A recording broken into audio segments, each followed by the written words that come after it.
Hello to all my viewers. This is Dr. Dhaval Maheta, and today we'll understand how to run Markov switching regression model in EViews. Switching regression refers to a statistical model where the data is split into distinct regimes or segments, and each regime is governed by its own regression equation. These models are useful when the relationship between the dependent and independent variables changes based on certain conditions or thresholds, such as policy shifts, market conditions, or structural breaks. Just imagine the behavior of the child. Is it same in front of parent and in front of teacher? No, it's completely different. Same way, the stock index behaves differently in bullish scenario and in bearish scenario. So this is regime 1 and this is regime 2. Layman example. Imagine you are a teacher trying to predict your students' test scores based on how much time they study. However, you suspect that there are two types of students in your class. One group that studies efficiently and seeks a big improvement with just a little bit of study time, and the another group that needs to study much more to see the same improvement. A switching regression model can help in this scenario. Instead of assuming that all students improve at the same rate based on study time, the model switches between two different equations. One equation applies to the efficient learners and the another applies to the students who need more time. The model does not know in advance which student belongs to which group, but it figures out based on the data. This allows the researchers to predict test scores more accurately by recognizing that the different students improve in different ways. In real life, these groups could represent different behaviors in the stock market, customer buying habits, or even patient responses to medications, any situation where the hidden differences in how people or things behave exist. It's also known as unobserved heterogeneity. Unobserved heterogeneity refers to the presence of distinct groups within the data, such as different types of students, consumers, or behaviors where the groups are not clearly identifiable in advance. In other words, individuals may behave differently, but we don't initially know which group each individual belongs to. The switching regression model addresses this by creating different equations or relationships for these hidden groups. Based on the patterns in the data, the model switches between the different equations to best capture the behavior of each group, allowing it to account for the unobserved heterogeneity without needing to explicitly identify the groups beforehand. Advantages of switching regression: handles unobserved heterogeneity. Switching regression can account for hidden or unobserved groups within the data, allowing for more accurate modeling of diverse behaviors or patterns that a single model might miss. Captures regime changes. It can model different regimes or conditions where relationships between variables change, such as market shifts or economic phases, providing more flexibility than the traditional models. Improved fit. By allowing the model to switch between different equations, it often provides a better fit to the data as each regime has its own specific relationships between the variables. Dynamic adaptation. The model can adjust dynamically to shifts in the underlying data, which is useful in real time or evolving scenarios like financial markets or changing consumer behavior.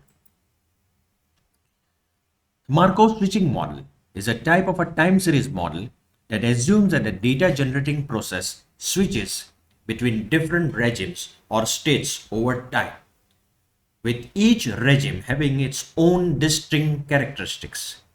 The model assumes that switching between these regimes is governed by Markov process, meaning that the probability of being in particular regime at any time depends only on the regime in the previous time period, that is a Markov property, not on the full history of past regimes. Business cycles. Markov switching model can be employed to model different phases of economic cycles, that is expansion and recession, by allowing the parameters to change depending on the state of the economy. Asset pricing. It helps in modeling stock returns where different regimes, that is the bull and bear markets, may have a different volatility and mean returns. Risk management. Financial institutions use MSM to better understand changes in risk and adjust their strategies accordingly. Inflation and interest rates. Economists use MSM to analyze how inflation or interest rates behave under different economic conditions. GDP growth.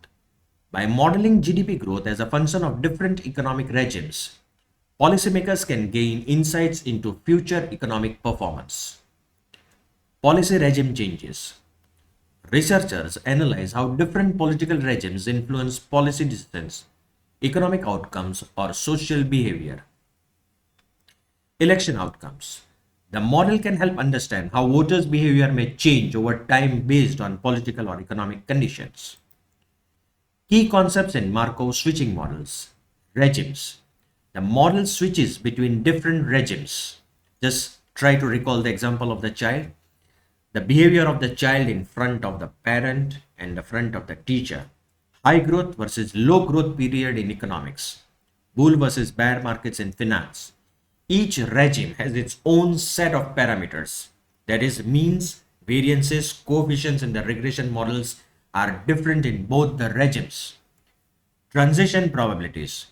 The transition from one regime to another is a probabilistic and governed by a transition probability matrix. For example, if the model is in state 1 today, there is a certain probability that it will stay in state 1 tomorrow or move to state 2. This I'll explain in the next slide, don't worry. Markov property. The key assumption is that the probability of switching between the states depends only on the current state and not on the past states. So it's a memoryless property. In the economic context, suppose we are modeling GDP growths. We could imagine two states. State 1, high economic growth, that is expansion. State 2, low or negative growth, recession. Now we want to understand that the economy will remain in state 1 till what time period and what is the probability, and it will remain in state 2 till what time period and what is its probability. The model would allow the economy to switch between these two states with certain probabilities where each state has a different growth characteristics, that is mean and variance of growth are different. The mathematical model for switching regression involves multiple regimes that switch depending on certain conditions or based on latent states. In its simplest form, a two-regime switching regression model can be written as follows. Regime 1, the equation yt is equal to xt beta 1 plus epsilon t of 1. If st is 1, that is the regime 1. Regime 2, yt is equal to xt beta 2 plus epsilon t 2 if st is 2. So yt is a dependent variable. The example of it can be GDP and stock prices at time t. Xt is the vector of the explanatory independent variable, that is capital and employment. Beta 1 and beta 2 are the coefficient vectors for each regime. Epsilon t1 and epsilon t2 are error terms with their respective variances. St is a regime indicator, this one, that takes the value 1 or 2 depending on which regime is active at time t. Transition probability matrix for two states. P11, P12, P21, P22. So this will be generated in the output also. So it's known as a transition probability matrix. Just remember it. P11, probability of staying in state 1, high growth, if you are currently in state 1. P12, probability of moving from state 1, this one, to state 2. P21, probability of moving from state 2 to state 1. P22, probability of staying in state 2. Just understand this way. At present, it is raining. So what is the probability that tomorrow will be a dry day? Right? So that is P12. Today is raining. What is the probability that tomorrow also it will rain? So that is P11. Today is a sunny day. So what is the probability that tomorrow it will be raining? So that is P21. Today is a sunny day. So tomorrow also it will be a sunny day. That is P22. So these are all probabilities. Now we want the periods also. That is for how many days it will rain. That is the period. Or for how many days it will be a sunny day. Non-switching regressors refer to variables that remain part of the regression equation across all regimes in a switching regression model. While the coefficients for certain variables may change when switching between different regimes, like in threshold regression or a Markov switching regression, non-switching regressors are those whose coefficients remain constant regardless of which regime the model is in. Key feature: constant coefficients. These variables' effects do not switch between regimes. They are same in all states, right? So non-switching regressors are those whose values don't change in regime 2, regime 1 and regime 2, common across regimes, while other parts of the model might switch, example intercepts or coefficients for regime specific variables. Non-switching regressors stay consistent.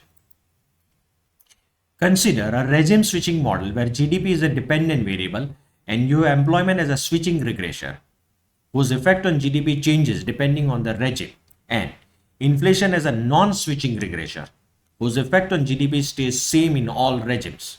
So two equations are there. GDP at time period t is equal to alpha 1 plus beta 1 employment at time period t plus gamma inflation at time t in regime 1. GDP at time t is equal to alpha 2 plus beta 2 employment at time t plus gamma and inflation at time t. Just observe something. We have assumed that the inflation is non-switching regression and therefore its coefficient is constant, is same. See gamma. Employment is a switching regressor, so its value changes, beta 1 and beta 2. So here inflation is a non-switching regressor. Coefficient gamma is same in both regimes, while employment is a switching regressor with coefficients beta 1 and beta 2 change between regimes. So let's take one case study, GNP Hamilton data. It is a default data set provided in EViews. It refers to a well-known data set used in time series econometrics, particularly in the study of regime switching models. The GNP Hamilton data is frequently used to estimate models that allow GNP growth rate to switch between different regimes, high growth and low growth regimes, based on latent unobserved process. Regime identification. The dataset helps in identifying changes in the economic structural patterns, such as transition from growth to contraction. Terms in the model. The dependent variable is represented by G. So when I write G, it means it is a GNP growth. This is a variable we are trying to model or explain it. It refers to the growth rate of GNP over time. Constant C. It represents the intercept in the model. It is a baseline value of GNP growth when all other factors like the autoregressive terms are 0. Non-switching regressors, they are AR1, AR2, AR3 and AR4 are autoregressive terms which represents the past value of GNP growth. By including AR1, AR2, AR3 and AR4 in the model, we are assuming that the current GNP growth is influenced by the GNP growth rates in the previous 4 periods. These are called non-switching regressors because their relationship with GNP growth does not change across different regimes. So this is our first model. In the second model, we will include this as a switching regressor. So in the first model, they are non-switching regressors. In other words, even if the economy switches from high growth to a low growth regime or vice versa, the influence of this lag term stays constant across regimes. Now let's see how we can do this in EViews. So this is our data set G. So we will go in quick estimate equation and from here we will activate switching regression. Independent variable we will write G C for constant.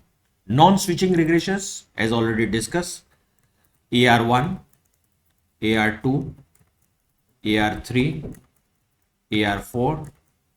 And in switching type, make this as Markov. Go in options, covariance method, make it Huber-White and click OK. So we got the output. Now I have copied this output on the slide for the further interpretation. It is quite likely possible that the coefficient you get a different value when you are running the switching regression. So you may get the different results. So C 1.02, C minus 0.53, regime 1, regime 2. Let's interpret. AR1, AR2, AR3. This represents the first autoregressive term, how the past value influences the current value. The coefficient is 0.204, but the Z statistics is 0.970 and the p-value is 0.3316. Since the p-value, this one, is greater than 0.05, AR1 is not statistically significant. Okay, AR2, this one, 0.6252. The second autoregressive term has a coefficient of 0.08 with a p-value of 0.6253, meaning it is not significant. AR3, the third autoregressive term, is minus 0.1522 with a p-value of 0.268. Again, this is not statistically significant. Okay, now let's see the constant. The coefficient is 1.02. It is significant. Its p-value is less than 0.05. And for this, it is minus 0.53 and it is non-significant. The constant is non-significant. Here the baseline is 1.02 and here the baseline is minus 0.53, but non-significant. Now let's see how we can calculate the transition probability matrix. So again, we will go in EViews, view, regime results, transition results, click OK. We got it. Just try to recall the transition probability matrix. P11, P12, P21, P22. Okay. So today it's raining. I'm talking about P11. What is the probability that tomorrow also it will rain? P12. Today it's raining. What is the probability that tomorrow will be the sunny day? P21. Today is a sunny day. What is the probability that tomorrow it will rain? P22. Today is a sunny day. What is the probability that tomorrow also it will be the sunny day? So it is P22. The transition probability matrix provides the likelihood of switching between two regimes over time. The row represents the current state, state 1 or state 2 at time t minus 1, and the column represents the next state, state 1 or state 2 at time t. Okay.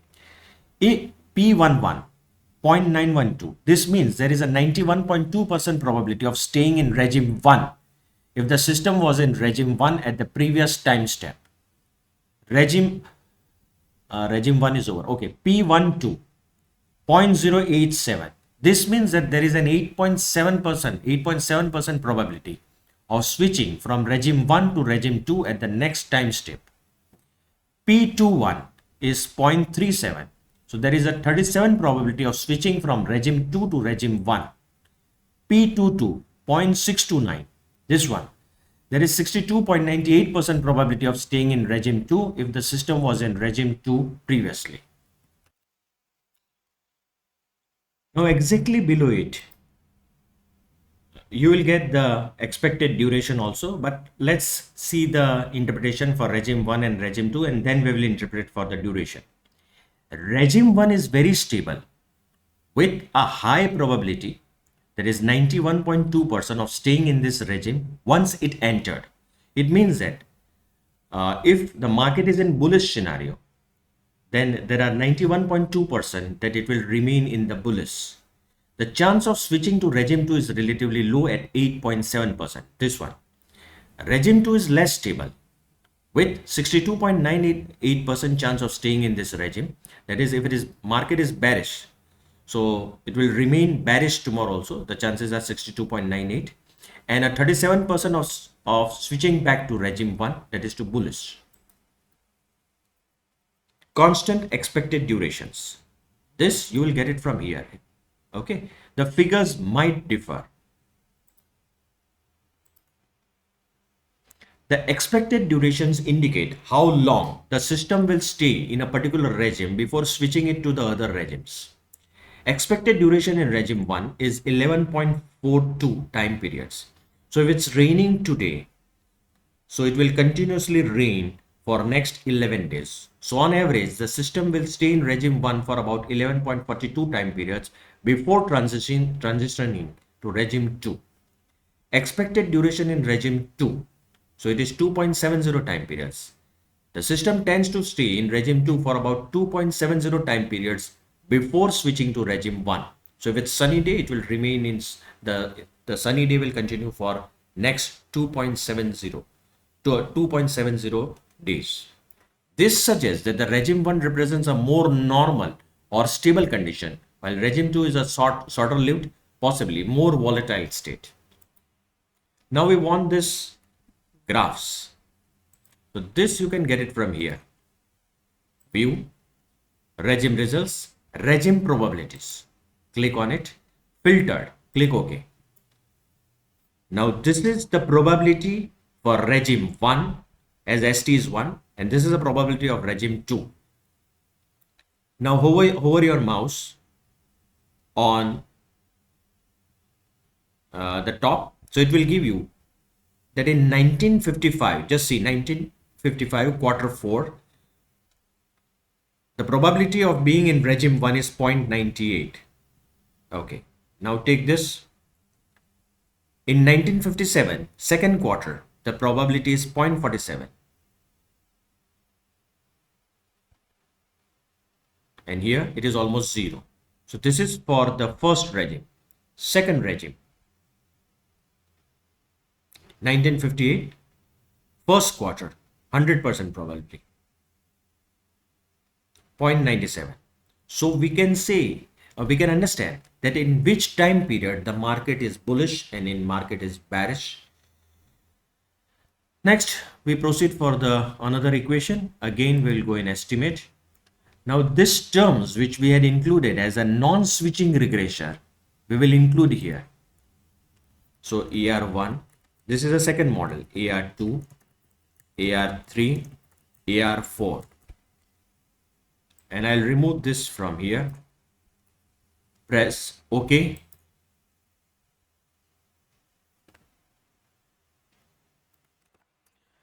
Now I have copied this thing on the slides for the interpretation. So the output of regime 1, regime 2. So you will get AR terms in both the regimes as we have included in switching regressors. In the previous model, they were in non-switching regressors. So let's do the interpretation. Constant 1.217. Z statistics is 8.58. P-value 0.00, which is less than 0.05. This means that in regime 1, the intercept, the baseline value when all other terms are 0, is statistically significant and positive.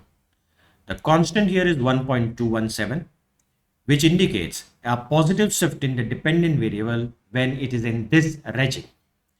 AR1, 0.507, whereas that statistics of 2.36 and p-value 0.0182.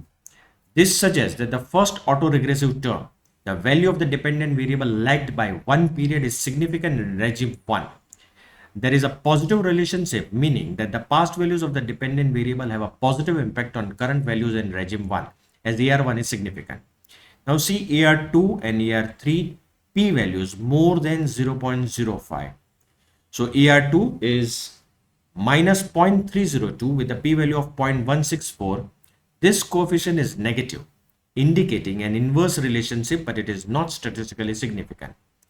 AR3 minus 0.026 with a p-value of 0.8861, showing a very small negative coefficient and non-statistical significance.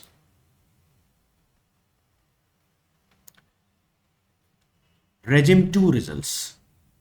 C constant 0.072 with a Z statistics of 0.29 and p-value 0.77. This indicates that the constant term is very small and not statistically significant in regime 2. The intercept here is close to 0, showing a negligible baseline effect in this regime. AR1, 0.383, this one, with a Z statistic of 2.18 and a p-value 0.0293. This autoregressive term is significant, indicating a positive relationship between the lagged dependent variable 1 period and the current value in regime 2. This suggests that the past value still influences the current value positively in regime 2, as AR1 is significant. AR2 is also significant, 0.763 with a Z statistic of 3.82 and p-value 0.001. This second autoregressive term is highly significant and positive, indicating a strong positive relationship between the dependent variable lagged by 2 periods and current value. AR3 minus 0.89 with a p-value of 0.5839 shows a slight negative effect, but it is not statistically significant. Overall interpretation. Regime 1 has a significant positive constant. See this, meaning that the model's baseline is relatively high in this regime. The first autoregressive term, AR1, is significant, showing that the current period's value is influenced by the previous period. Other lag terms are less important. Regime 2 has much smaller and statistically insignificant constant, indicating a lower baseline. However, both first and second autoregressive terms are significant, suggesting that past values, both 1 period and 2 periods back, have a notable effect on the current value in this regime.